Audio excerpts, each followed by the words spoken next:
मेहुल को खुफिया एजेंसी से खबर मिलती है कि एक बड़े नेताजी ने अपनी ताकत का फायदा उठाकर देश का अरबों रुपए स्विस बैंक में जमा कर दिया है। मेहुल को 3 नेताओं पे डाउट जाता है तो वो एक एक करके तीनों के घर जाता है।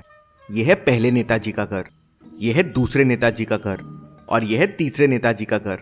मेहुल तुरंत समझ जाता है कि स्विस बैंक भेजने वाले नेताजी कौन हो सकते हैं। लॉजिकल आर्मी, क्या आप बता सकते हैं?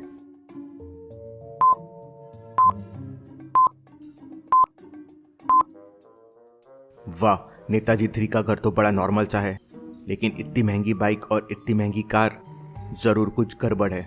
नेताजी के बारे में जानने के लिए मेहुल उनके गांव जाता है और थोड़ा गांव में घूमता है, समझने के लिए कि गांव में कितनी तरक्की हुई है। इंटरेस्टिंग, नेताजी इतनी बड़ी पोस्ट पे पहुंच गए और अपने गांव के लिए कुछ नहीं किया। तभी मेहुल का ध्यान एक बहुत ही सुंदर बंगलो पे जाता है। इंटरेस्टिंग, इन सब झोपड़ के बीच में इतना सुंदर घर। लॉजिकल आर्मी, क्या आप सोच सकते हैं ये घर देख के मेहुल को क्या डाउट आया होगा?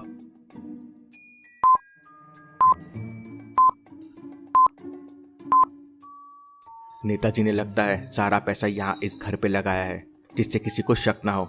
शहर में बड़े नॉर्मल से रह रहे हैं, मामले को और समझना होगा और नेताजी के खिलाफ और सबूत इकट्ठे करने होंगे। मेहुल घर के अंदर जाता है और नौकर से नेताजी के बारे में पूछता है तो नौकर बताता है कि उसे कुछ नहीं पता है। यहाँ अक्सर नौकर बदलते रहते हैं, वो नया है और नेताजी तो सालों से शहर में रह रहे हैं। मेहुल को उसकी बातों पे एकदम यकीन नहीं होता। मेहुल फिर घर से बाहर आता है तो उसे 2 लोग दिखते हैं। क्या आप बता सकते हैं दोनों में से मेहुल किसके पास जा सकता है पूछताछ करने के लिए?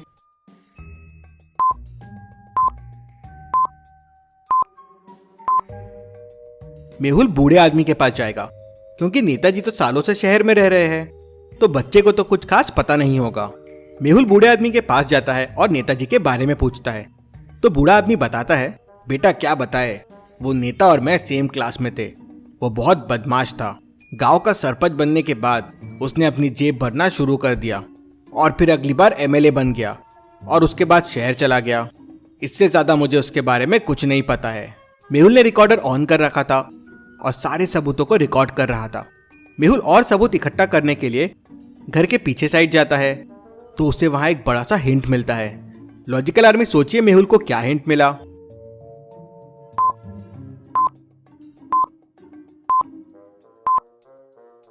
इंटरेस्टिंग, घर के पीछे ये बड़ा सा गोडाउन कैसा, और यहाँ ट्रक के टायर्स के निशान है। अब नेताजी तो शहर में है, तो यहाँ ट्रक क्यों आया होगा? जरूर कुछ गड़बड़ है। मेहुल फोन निकालता है और सारे सबूतों के फोटोज ले लेता है। तभी मेहुल को पास में एक बच्चा खेलते हुए दिखता है। क्या तुम बता सकते हो यहाँ ट्रक कब कब आता है? तो बच्चा बताता है कि हर दूसरे तीसरे दिन पे यहाँ एक ट्रक आता है और बड़े बड़े बॉक्सेस उसमें से नीचे उतरते हैं। मेहुल वहीं रुक जाता है और ट्रक आने का इंतजार करने लगता है। उसी शाम वहाँ एक ट्रक आता है और बड़े बड़े बॉक्सेस ट्रक से नीचे उतरते हैं और गोडाउन के अंदर जाते हैं और थोड़ी देर बाद ट्रक खाली हो जाता है और वहां से चला जाता है। मेहुल गोडाउन के सामने आ जाता है। गोडाउन लॉक्ड है। गोडाउन को ओपन करने के लिए ये मैचस्टिक रिडल सॉल्व करना होगा। बस 2 मैचस्टिक मूव करके इस इक्वेशन को फिक्स करना है। तो सोचिए और मुझे बताइए कौन से 2 मैचस्टिक आप मूव करेंगे?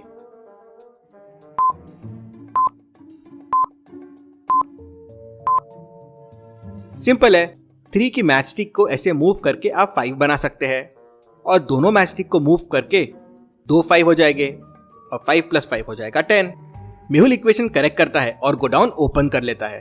लॉजिकल आर्मी, मैंने भी आपके लिए एक मैचस्टिक गेम बनाया है। गेम का लिंक मैंने डिस्क्रिप्शन और पिन कमेंट में दे दिया है। गेम में 500 से भी ज्यादा लेवल है, तो वीडियो के बाद गेम को डाउनलोड कर लीजिए। मेहुल गोडाउन के अंदर जाता है तो वहां बहुत सारे बॉक्सेस रखे हुए होते हैं। मेहुल एक बॉक्स खोलता है तो देख के शॉक हो जाता है। बॉक्स पूरा पैसों से भरा हुआ था। Interesting, very very interesting. मतलब नेताजी सारा पैसा अपने गांव के घर में जमा करते हैं और फिर स्विस बैंक में जमा कर देते हैं। मेहुल मोबाइल निकालता है और सारे सबूतों की फोटोज ले लेता है। मेहुल को पास में कुछ डॉक्यूमेंट्स मिलते हैं जिसमें किसी दाऊ का नाम होता है। ये तो स्विस बैंक के डॉक्यूमेंट्स है। ये दाऊ कौन है? और ये डॉक्यूमेंट्स तो काफी पुराने लग रहे हैं, लेकिन इसमें दाऊ का नाम और साइन क्यों है? मेहुल डॉक्यूमेंट्स को ध्यान से देखता है तो उसे डॉक्यूमेंट्स नकली लगते हैं। क्यों? मेहुल को डॉक्यूमेंट्स नकली क्यों लगते हैं? क्या आप सोच सकते हैं लॉजिकल आर्मी?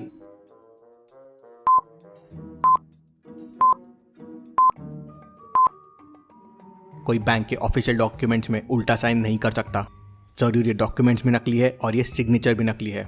मुझे ये दाऊ का पता करना होगा। मेहुल अपने खुफिया सोर्सेज से नेताजी के दोस्तों का पता लगाता है तो उसे दाऊ का पता चल जाता है। दाऊ शहर में रहता है। मेहुल तुरंत अपनी कार निकालता है और उनके घर पहुंच जाता है। मेहुल घर के अंदर जाता है तो उसे वहां 3 लोग दिखते हैं। तो क्या आप बता सकते हैं तीनों में से दाऊ कौन है, ए, बी या सी? सोचिए और आपका आंसर कमेंट कीजिए।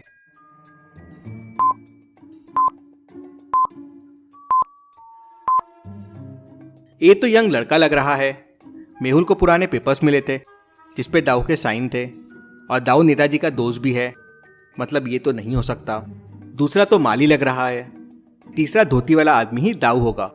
मेहुल उसके पास जाता है और उससे पूछताछ करता है तो दाऊ बताता है कि मैं और नेताजी तो बहुत अच्छे दोस्त थे, हम दोनों अच्छी तरक्की कर रहे थे, लेकिन फिर नेताजी ने बुरे काम चालू कर दिए, गलत तरीकों से पैसा कमाना चालू कर दिया, करप्शन करने लगे तो मैंने उन्हें छोड़ दिया। कई सालों से अब हम मिले भी नहीं हैं।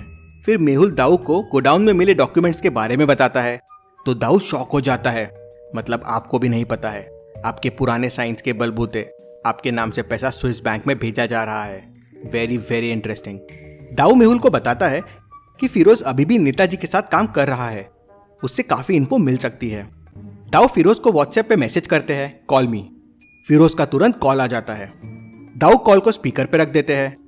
नंबर देखते से मेहुल समझ जाता है कि फिरोज भी नेताजी के साथ स्विस बैंक मनी ट्रांसफर में मिला हुआ है, लेकिन कैसे? क्या आप सोच सकते हैं?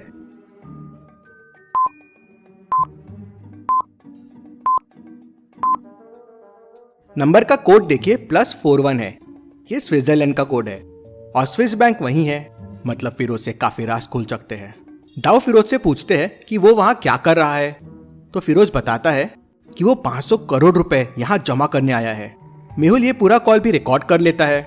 500 करोड़ रुपए, इतनी बड़ी रकम इंडिया से वहां पहुंचा दिया। ये नेताजी बहुत बड़ा गेम खेल रहे हैं। ये फिरोज ही नेताजी के खिलाफ सबसे बड़ा सबूत है, इससे सब पता करना होगा। दाऊ बताते हैं कि फिरोज अपनी पत्नी के साथ इसी शहर में रहता है। मेहुल अपनी कार निकालता है और तुरंत उसके घर के लिए निकल जाता है।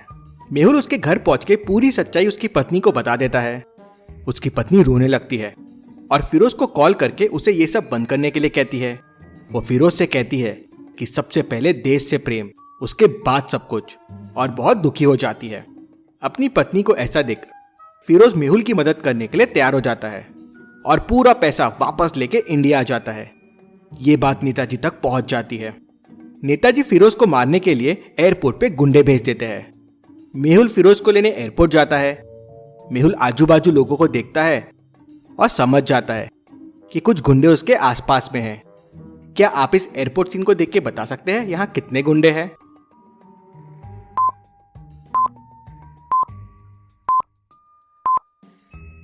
यहाँ टोटल 4 गुंडे हैं। ये 4। मेहुल गुंडों को पहचान लेता है और एक एक करके चारों को किक लगाता है। गुंडे दूर जाके गिरते हैं। फिर मेहुल फिरोज को बचाते हुए सीधा पुलिस स्टेशन आ जाता है और पुलिस को सारे सबूत दिखाता है और फिरोज भी अपना बयान दे देता है। पुलिस नेताजी को पकड़ लेती है। Case solve. Detective Mehul rocks. Thank you.